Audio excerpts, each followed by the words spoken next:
6 तारीख ही सर्वांनी लक्षात ठेवा, कारण की या दिवशी कॉकरोच जनता पार्टीचं खूप मोठं वादळ येणार आहे.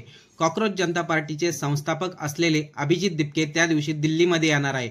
त्यानंतर पोलिसांच्या परवानगीने जंतर-मंतरवरती आंदोलन केलं जाणार आहे. हे आंदोलन शिक्षण मंत्री धर्मेंद्र प्रधान यांच्या राजीनाम्यासाठी असणार आहे. आता कॉकरोच जनता पार्टी मैदानामध्ये उतरणार आहे. आता खरंच इथं पाहण्यासारखं असेल, किती तरुण, किती कॉकरोच सदस्य कॉकरोच जनता पार्टीला समर्थन करतायत, दिल्लीमध्ये जात आहेत. पण या सर्वांमध्ये अभिजित दिपके यांनी एक भीती व्यक्त केली आहे. ते म्हणजे दिल्लीमध्ये आल्यानंतर त्यांना अटक होऊ शकते. त्यांच्या आईवडिलांनी देखील ही भीती व्यक्त केली आहे. जर असं झालं, अभिजित दिपके दिल्लीमध्ये आले आणि त्यांना पोलिसांनी अटक केलं, तर कदाचित कॉकरोच जनता पार्टीचं आंदोलन होऊ शकणार नाही. पण अभिजित दिपके यांनी कायद्याचं कोणतंही उल्लंघन केलं नाही, ज्यामुळे त्यांना अटक होऊ शकते. कदाचित पोलीस त्यांना परवानगी देऊ शकतात आणि जंतर-मंतरवरती मोठं आंदोलन होऊ शकतं. पण या सर्वांमध्ये पाहण्यासारखं असेल, खरंच कॉकरोच जनता पार्टीला सपोर्ट करणारे किती तरुण आहेत, किती कॉकरोच सदस्य आहेत, हे 6 तारखेला समजेल.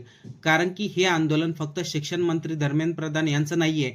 शिक्षण व्यवस्था आज एवढी बिकट झाली आहे, अनेक विद्यार्थ्यांनी आपलं जीवन संपवलंय, अनेक विद्यार्थ्यांचे आयुष्य उद्ध्वस्त झालेत आणि त्याकडं प्रशासनाचं अजिबात लक्ष नाहीये. प्रशासन कोणत्याही गोष्टी गांभीर्याने घेत नाही.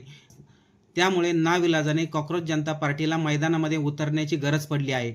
आता आपण कॉकरोच जनता पार्टीला सपोर्ट करतायत का? आपण दिल्लीमध्ये जाणार आहेत का? या सर्वांवरती आपल्याला काय वाटतंय? आपलं मत कमेंट करून नक्की सांगा.